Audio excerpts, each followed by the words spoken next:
saudara dimanapun berada pada saat ini bersama saya, Pastor Harapan Panjaitan dalam program GIP Menyapa. Sebelum saya menyampaikan firman Tuhan, Bapak Ibu, kita akan memuji dan menyembah Tuhan, bahwa kita harus percaya bahwa janji Tuhan itu iya dan amin. Bahwa Tuhan berjanji, pasti Tuhan akan menggenapi. Yang penting kita terus percaya sampai janji itu digenapi oleh Tuhan. Haleluya. Sungguh besar setiamu, Kau nyatakan bagiku. Kau Bapa yang selalu mengerti isi hatiku. Kemuliaan yang Kau janjikan, aku tetap percaya. Ku percaya janji-Mu ajaib terukir dalam kehidupanku. Ku berserah di dalam kekuatan-Mu, hanya Kau segalanya bagiku. Ku percaya janji-Mu ajaib terukir dalam kehidupanku. Ku berserah di dalam kekuatan, ku percaya.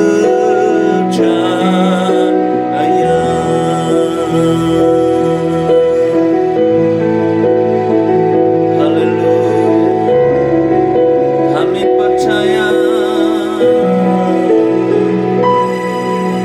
Sungguh besar setiamu, Kau nyatakan bagiku. Kau Bapa yang selalu mengerti isi hatiku. Kemuliaan yang Kau janjikan, aku tetap percaya. Ku percaya janji-Mu ajaib terukir dalam kehidupanku.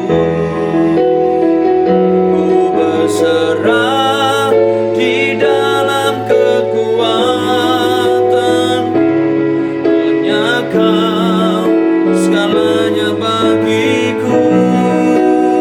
Ku percaya janji-Mu ajaib terukir dalam kehidupanku.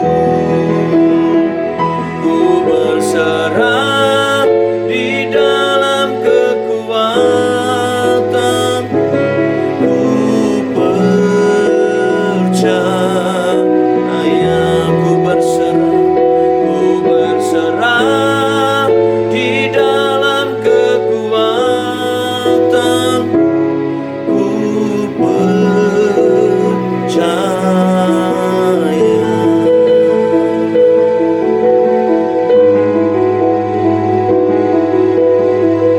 Biarlah Tuhan kami terus percaya walaupun apa yang terjadi. Mungkin janji-janji-Mu sepertinya semakin menjauh, tapi biarlah kami tetap percaya, karena kami tahu Engkau Tuhan yang tidak pernah melupakan setiap janji-Mu, dan setiap apa yang Kau janjikan pasti Engkau genapi. Terima kasih Tuhan. Sebentar kami akan belajar dari firman-Mu. Biarlah Tuhan mengurapi hamba-Mu, dan Kau memberkati setiap umat-Mu yang mendengarkan dan mengikuti acara ini. Dalam nama Yesus, haleluya.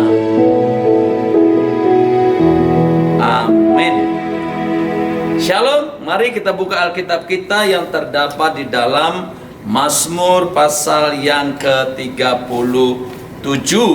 Mazmur pasal yang ke-37 ayat yang kelima. Di sana dikatakan Mazmur pasal yang ke-37 ayat yang kelima dikatakan, serahkanlah hidupmu kepada Tuhan dan percayalah kepadanya dan ia akan bertindak. Sekali lagi saya akan bacakan, serahkanlah hidupmu kepada Tuhan dan percayalah kepada Tuhan dan Tuhan akan bertindak.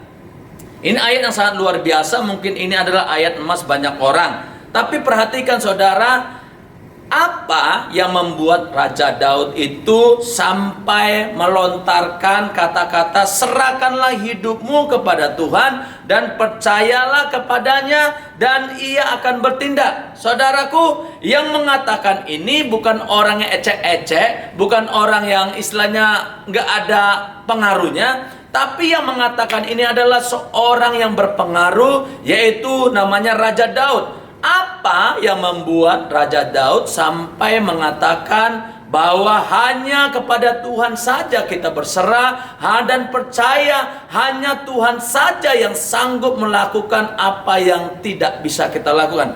Apa yang mendasarinya saudara? Perhatikan ayat yang pertama dari pasal 37 ini dikatakan, janganlah marah karena orang yang berbuat jahat, jangan iri hati kepada orang yang berbuat curang.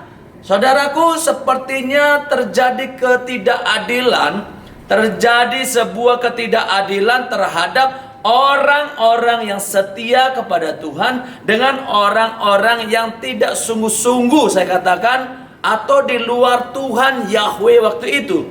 Karena dikatakan perikop di situ dikatakan kebahagiaan orang fasik itu semu. Sekali lagi, perikop pasal 37 ini adalah kebahagiaan orang fasik semu. Artinya, sepertinya orang-orang yang tidak sungguh-sungguh kepada Tuhan, orang-orang yang hidupnya semrawut, orang-orang yang di luar Tuhan, kok seperti hidupnya bahagia. Kenapa bahagia? Karena mereka sepertinya hidupnya itu penuh dengan kelimpahan. Apa? Ya, secara materi, secara apapun mereka mungkin berkecukupan. Sehingga ini bisa membuat orang-orang yang setia, yang mencintai Tuhan dan mengiring Tuhan itu bisa membuat jadi iri. Makanya Raja Daud mengatakan jangan marah karena orang yang berbuat jahat. Saudara, mungkin saudara juga melihat sekeliling saudara, mungkin teman saudara sama sesama orang Kristen, mereka tidak sungguh-sungguh. Mungkin saudara sungguh-sungguh, tiap malam berdoa, ada doa di gereja datang, ada puasa datang, ada ibadah wanita datang, ada tetek banget kebaktian datang, begitu rajinnya.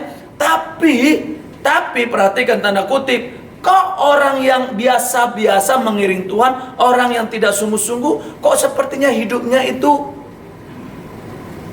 bahagia dan mereka penuh kelimpahan. Nah, ini saudara, dari dasar ini Daud melihat bahwa terjadi sepertinya ketidakadilan, membuat orang Kristen atau orang percaya waktu itu, orang Yahudi, orang Israel, pengikut atau rakyatnya Daud itu merasa iri, marah, dan mungkin mulai kecewa kepada Tuhan. Tuhan, apa artinya aku sungguh-sungguh datang kepada Tuhan, toh hidupku cuma segini-gini aja, gitu kan, kayak bahasa Jakarta gitu ya. Nah, hidup saya begini-begini aja. Orang yang gak sungguh-sungguh tapi kok hidupnya kayaknya fun-fun saja, bahagia, karena semuanya cukup. Saudara, perhatikan saudara yang dikasih Tuhan. Tapi apa yang dikatakan Daud di ayat selanjutnya? Dikatakan ayat 2, sebab mereka segera lisut seperti rumput dan layu seperti tumbuh-tumbuhan. Perhatikan, jangan Anda, saudara yang mengikuti acara ini, GIP menyapa ini, jangan Anda hanya melihat yang sekarang ini saudara, tapi lihat bagaimana ending dari kehidupan mereka. Mungkin sekarang ini mereka sepertinya bahagia, ya kan? Sepertinya hidupnya enjoy. Tapi ketika ada KPK datang, mereka nggak bahagia. Artinya apa? Kita jangan hanya melihat hidup seseorang itu hanya dari sekarang ini, tapi bagaimana nanti ending dari kehidupannya. Daud mengatakan mereka itu seperti telur di ujung tanduk, sebentar lagi tergelincir dan hancur. Jadi hari ini saudaraku, Bapak Ibu yang dikasih Tuhan, kita akan belajar dari apa yang diungkapkan Daud sehingga ayat 5 ini terungkap. Sehingga Daud menyampaikan, mengungkapkan, melontarkan sebuah kata-kata yang sangat luar biasa, yaitu ayat 5, serahkanlah hidupmu kepada Tuhan. Jadi kita akan belajar saudara, Bapak Ibu, dari ayat 5 ini, pasal Mazmur 37 ayat 5 dikatakan serahkanlah hidupmu kepada Tuhan. Di sini saudara, artinya dalam hal yang pertama kita akan belajar tentang serahkanlah hidupmu kepada Tuhan. Apa yang harus kita serahkan saudara? Di sini berbicara tentang serahkan ada beberapa arti, yaitu bahwa kita itu tidak menjadi orang yang pasif, tapi kita tetap aktif. Jadi kata serahkanlah ini ada artinya, ada bagian kita, ada bagiannya Tuhan. Jadi bukan berarti ketika kita menyerahkan semuanya, kehidupan kita, pergumulan kita, persoalan kita, kita sudah tinggal diam saja, nggak berbuat apa-apa. Itu salah. Serahkan di sini adalah kita aktif, bukan pasif. Artinya kita mengerjakan apa yang bisa kita kerjakan, dan Tuhan akan mengerjakan apa yang tidak bisa kita kerjakan. Jadi serahkanlah, kita tetap bekerja, kerjakan apa yang Bapak Ibu bisa kerjakan. Apalagi masa-masa sekarang ini, kerjakan apa yang bisa Anda kerjakan. Jangan malu. Kalau bisa mencuci, jadi tukang cuci. Yang penting semuanya halal. Orang bilang yang penting halal. Daripada merampok, menipu, lebih baik kita kerja dengan halal, tapi kita menghasilkan, sehingga dikatakan lebih baik penghasilan yang sedikit tapi disertai dengan kejujuran. Nah, itu yang sangat luar biasa. Serahkanlah hidupmu kepada Tuhan. Apa yang perlu kita serahkan saudara? Yang kita serahkan adalah sesuatu yang belum kita ketahui. Artinya yang kita serahkan adalah apa yang di depan kita. Karena apa yang di depan kita itu kita tidak pernah tahu. Oleh sebab itu kita harus serahkan. Nah, jadi kita serahkan sesuatu yang di depan, karena yang di depan itu hanya Tuhan yang tahu. Contohnya ada seorang ibu saudara, inilah orang Kristen yang terlalu rohani tapi tidak berdasarkan firman Tuhan, tidak memiliki pengendalian yang benar dengan Tuhan. Ada seorang ibu, dia sangat khawatir ketika didengarkan khotbah hamba Tuhan, serahkan semuanya kepada Tuhan.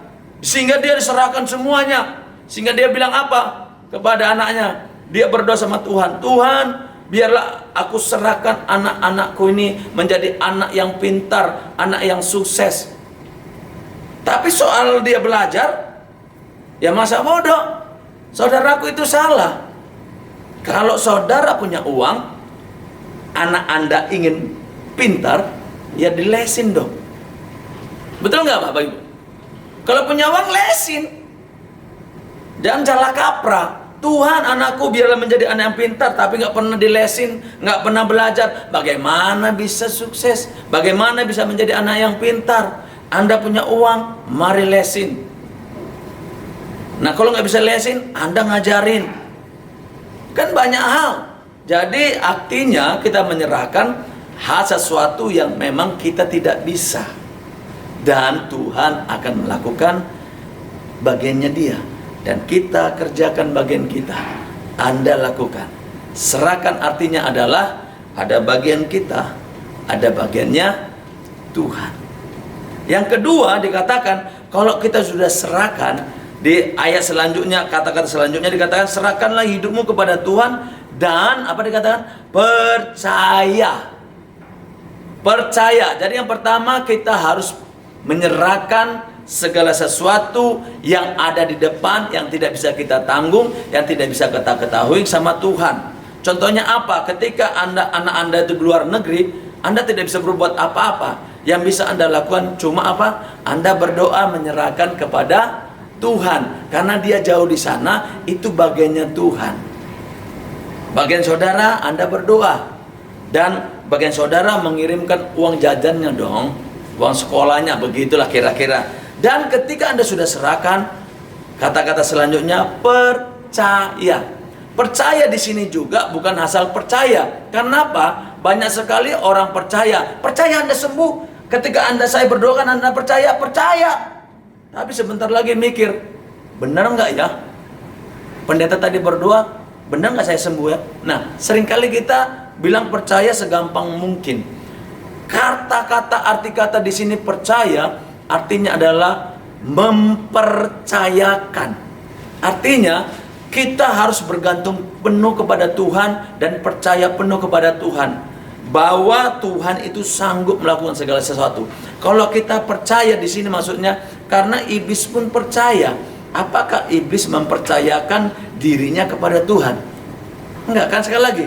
Percaya di sini bukan hanya sekedar percaya. Karena iblis juga percaya bahwa Yesus itu Tuhan, tapi apakah iblis itu mempercayakan hidupnya kepada Tuhan?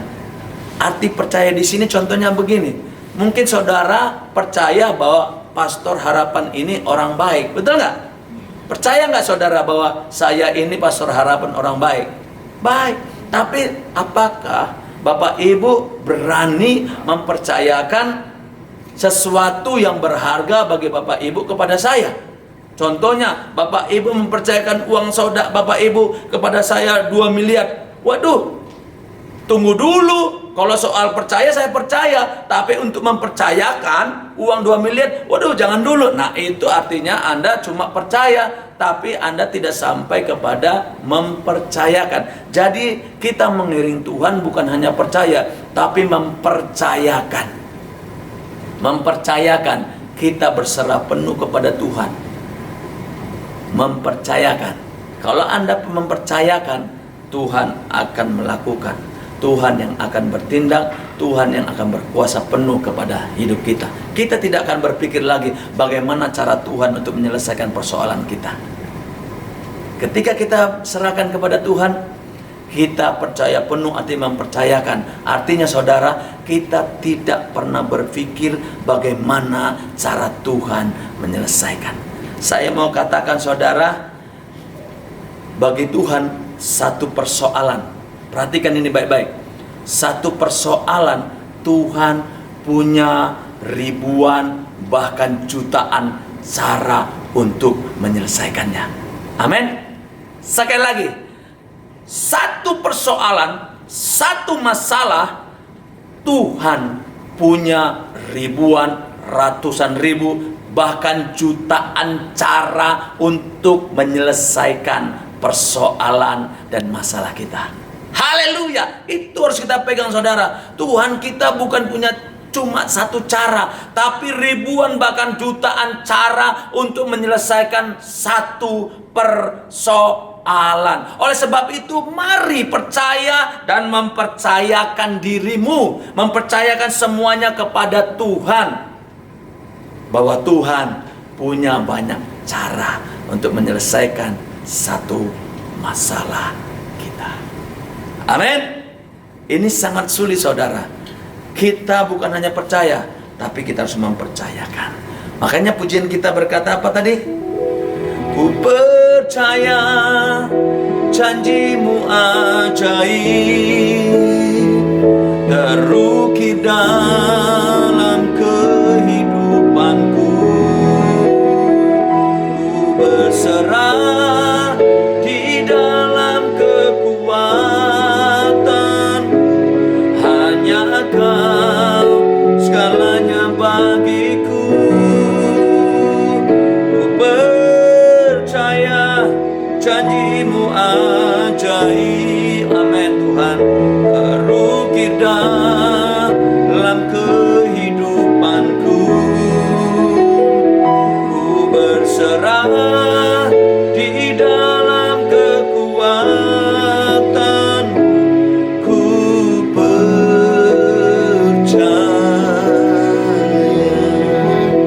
Haleluya. Bapak Ibu Saudara dikasih Tuhan, mari terus percaya. Tapi saudara tetap mempercayakan hidup saudara, karena Tuhan punya banyak cara untuk menyelesaikan satu persoalan saudara. Haleluya. Mari kita berdoa. Terima kasih Tuhan. Hamba berdoa pada saat ini, mungkin ada jemaatmu atau umatmu yang mengikuti acara ini yang sakit. Hamba berdoa di dalam nama Yesus, biarlah mereka terus percaya bahwa Yesus sanggup menyembuhkan.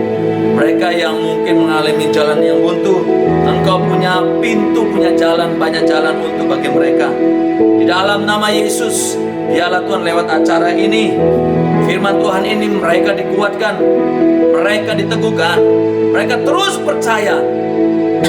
Mereka yang mulai bimbang karena keadaan ini Tuhan, tapi lewat firman Tuhan ini biarlah mereka terus percaya, semakin mempercayakan hidupnya kepada Tuhan. Terima kasih, di dalam nama Yesus hamba berdoa dan berkati setiap umat. Haleluya, amin. Tuhan berkati.